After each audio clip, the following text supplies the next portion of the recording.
Hey, what's up? It's Phoenix, and this is my video on altered states.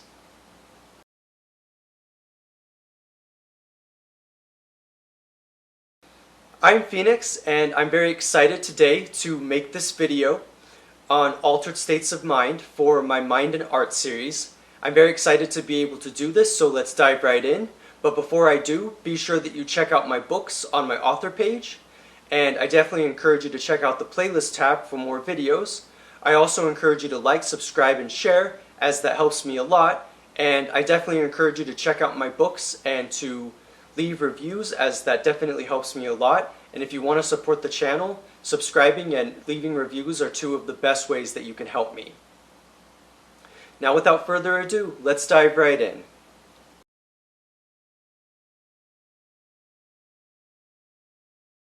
So, as you may know from following my channel, I definitely delve into a lot of different types of thinking and different types of literature, philosophy, science, and books. And recently, I have been reading Dune by Frank Herbert, and I have been very excited to do so. And reading this book has gotten me thinking about altered states of mind, something that I experience many times with my mental illness, but that can be experienced in a variety of different ways. And so it's very interesting to think, as an analogy, in this book, Dune, the characters are in altered states of mind for many different reasons. One is because of the drug spice which they use. Two, because water is such a rarity, and so they are basically dehydrated most of the time. And then three, because they are in a completely different world, and there are giant worms there, and there are completely different rules. And so these three things, among other elements in the science fictional novel, bring up the notion of altered states, which is thinking in a different way from the norm, think differently from the norm of consciousness that we are used to experiencing. And so reading that book got me thinking about that element of altered states, and I wanted to talk about it precisely because I myself have experienced altered states of mind through mental illness and other things, and I wanted to talk about that. Now, there are many other analogies to altered states of mind. I would utilize Philip K. Dick as an example. The movie of which Minority Report and Paycheck, among other movies, were based off some of his short stories and writings. And Philip K. Dick is an interesting example to talk about because he was always in an altered state of mind, or at least mostly always in a state of mind that was different from the norm. Whether we're talking about schizophrenic delusions, possibly hallucinations, as well as, I would even say, drug use, which does feature in his books, as well as paranoia and different worldviews and crazy things happening. And to be clear, I definitely don't want to romanticize something like schizophrenia or something like drug use. It seems that Philip K. Dick used amphetamines as well as other drugs. Although I think an important point to acknowledge is that he also wrote books that were opposed to drug taking. So the idea isn't that you have to use drugs to be able to reach an altered state of mind. I think that that's very important to keep in mind. But Philip K. Dick experienced a variety of different experiences through his lifetime and through writing, and he experienced altered states of mind. People don't always know how to relate to the kind of trippy worlds and mindsets and worldviews that are in Philip K. Dick's novels, as well as his short stories and his writings. And Philip K. Dick is a prime example of someone who experienced altered states. And even though we don't know for sure, it seemed that Philip K. Dick did have schizophrenia of some sort. He had some kind of schizophrenia, and so this allowed him to see the world in an intensely different way. And I think that Philip K. Dick is a good example of that. Mental illness is definitely an altered state. So when I think of someone like Philip K. Dick, I am talking about someone who probably had a different point of view. From my own point of view, I would say that my mental illness has been an altered state for me or has allowed altered states because I've experienced things like psychosis, which involves delusions, to where you get these ideas that are deeply entrenched and ingrained in your mind, but that are very different from what other people experience in day-to-day life, or very different from the norm. And so it can be very interesting to acknowledge this. But mental illness does not have to be the only way in which we identify these kinds of things. And I think that that's important to acknowledge. I don't believe that you have to have mental illness to experience altered states of mind, and I think this is a very important point, precisely because I don't want people to suffer from mental illness to be able to experience the world differently, to be able to have these kind of intense, almost transcendental experiences. And I don't want someone to have mental illness to be able to take drugs, to be able to have these things. But mental illness has definitely been a place where I have experienced the world very differently. But I do believe that there are other, I think objectively better ways of reaching altered states, some of which may sound mundane, but I think are very important to reaching this point of view. So exercise is one. When you exercise, you force your body to engage with the world, you force yourself to engage with your body, and it's a really good way of just putting yourself out there and really seeing yourself in the world. And pushing yourself, exercising, exerting yourself. I think that that is a great way of experiencing an altered state, or at least I would describe a maybe more minimal altered state, but still a way in which you experience the world almost in an intensely different way than you would if you were just standing idle, or even being sedentary and just remaining sedentary. But reading, I think, is another good way of experiencing this as well. When people talk about ideas, or they tell stories, or they use language to convey experiences, I think that there's a lot there that we take for granted, and I do think science fiction is a very good example of reaching this conclusion, of reaching different worldviews and different conclusions, because in science fiction you are experiencing completely different worlds. But I would also say that philosophy is another interesting way of getting that, of reading philosophy, because you utilize language in a different way to be able to capture abstract notions, and some of these abstract notions are almost transcendental of themselves, which is really interesting, that you can get transcendentalism even from agnostic or atheistic perspectives. Like, the point is to explore the world, the point is to explore ideas, ontology, to explore our own being and our own existence. And it can be very fascinating to be able to explore that. I think poetry is another way of conveying that. I think poetry allows for an intense worldview through language and through capturing experiences and, again, ideas. And so reading is definitely, no matter what you read, is a wonderful way of exploring the world and of exploring different points of view and exploring states of mind that are different from your own. I would also say that meditation is a good way of reaching this state of mind, because you basically force yourself to be bored, and not even always be bored, but to be stationary, to be calm, to sit with your thoughts. I think that this is a wonderful way of reaching a different point of view as well, because you really are looking at yourself in a different context. You're just seeing yourself as you are, and nothing fancy, and I think that that's interesting. I think that a final way of reaching altered states of mind is through the flow state.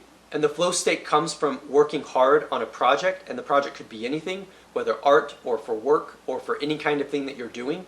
For me, I reach the flow state by writing, and I really like being able to reach that state. Basically, if you haven't heard of flow state before, flow state is when you are basically so ingrained, so in tune, and so immersed in an activity of any kind that you basically are just immersed in that world, and everything else fades away. And it's one of the purest ways of existing consciously, because you're so focused on something that nothing else matters in the world. And you could also capture this through sports and through a variety of other activities. The idea is for it to be an activity, something that keeps your interest, something that you're pushing yourself towards. And while I do think it takes grit and dedication and hard work to be able to reach that flow state, I think that you can get there if you are able to focus on activities that help you reach these kinds of conclusions. So yeah, I think flow state is a wonderful way to be able to be in an altered state of mind.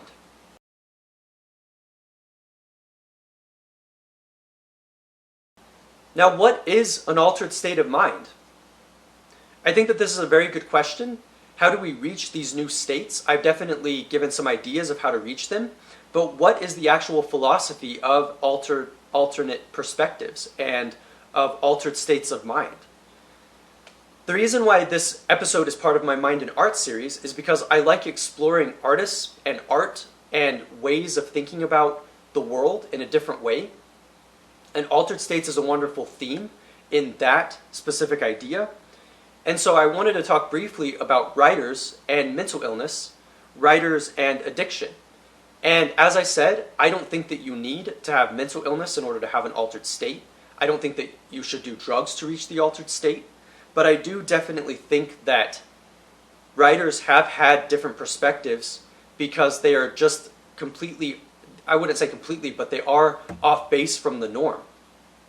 And it unfortunately is kind of hard to navigate the treacherous waters of what makes a writer get their ideas. And so some people do tend to romanticize mental illness and drug use. I myself see a sharp distinction and separation between those things. So to kind of ground this in an example, I would say that with me experiencing mental illness, I don't say that the only reason why I am having an altered state of mind is because of mental illness. I would rather say that the mental illness is an experience that I've had, and through those experiences, I can deduce certain principles and certain ideas that allow me to experience the world in a different way. I do think that in my own experience, I've gotten a lot of interesting ideas from mental illness, but I would by no means say that mental illness is the only way in which I have experienced that. And so I want to be careful and say that even though I think many writers and artists have struggled through time with addictions, mental illness, suffering, isolation, pain, and all of these things, I wouldn't say that those aspects of suffering alone are the only reasons why these people have reached these experiences. And I think that is important to keep in mind. With that said, I do think that there is something about the process of doing art that allows for altered states of mind. It seems as though a lot of these artists were definitely in an altered state of mind and in a flow state, as I talked about earlier, the flow state of which allows for different perspectives. And I definitely think that it's important to keep in mind that writers and artists can definitely experience these things. Now, there is a book, speaking of literature and speaking of artists, called Doors of Perception by Aldous Huxley, who also wrote Brave New World. And it's kind of a trippy idea that he postulates. He basically says that an expanded consciousness, enlightenment, altered states of mind are not places that you always want to be. So if you take something like mescaline, eventually the altered state kind of wears away because the drug dies down, the drug itself wears away. But with something like mental illness, you experience these things almost chronically. And this is why I want to make a separation for myself between mental illness as being strictly the altered state, because I do think that mental illness is a very difficult thing to experience, and I think that it can be terrifying. And I think that it's important to acknowledge that. We don't want to experience these states of mind forever, because it can be a huge problem, which is why I want to say you wouldn't want to experience psychosis as an example all the time, because it would be a very hectic and crazy thing. But the idea is that in any time where you're in a different realm, a different world mentally and psychologically, it's very difficult to understand like what you are experiencing, and it's very difficult to stay in that expanded consciousness. And I think that this is extremely important to keep in mind, and that it isn't always easy. And with that, I would say that discomfort is part of it. If you are feeling antsy because you haven't exercised, being able to exercise and get in that discomfort is part of what will help you propel yourself forward and push forward. If you are bored or stuck in your mind whenever you're meditating, that can also be a difficult thing, but sitting through that discomfort is so much a part of it. I really think the irony of reaching altered states is by recognizing that expanded consciousness and being in an altered state is different from the norm and is uncomfortable, but the discomfort is part of the process of reaching, for example, the flow state, being able to have the discipline and the grit. That's definitely extremely important to being able to be in this state of mind. And I think that it's very important that we acknowledge that. And so, expanded consciousness is not an easy place to be, and I think that it's important that we recognize this. I think that it's very important that we acknowledge that the mind is a very difficult thing to expand, but that through effort, through existing in flow state, through having discipline, through utilizing your creativity and being able to see the world differently, I think you can access altered states. It doesn't have to be extreme, just enough to where you can see the world differently, you can have a new perspective, you can step outside of your comfort zone, and as they say in certain experiences, whether religious or otherwise, it is definitely very important to feel yourself as part of the world, to allow oneness, as they say, to take hold of your mindset. And I think that such things are very important to keep in mind. So yeah, I'm Phoenix, and I hope that you enjoyed that talk on altered states, and I very much enjoyed sharing that video with you. I'm Phoenix, be sure to check out my other videos, and thank you for stopping by. I will see you next time.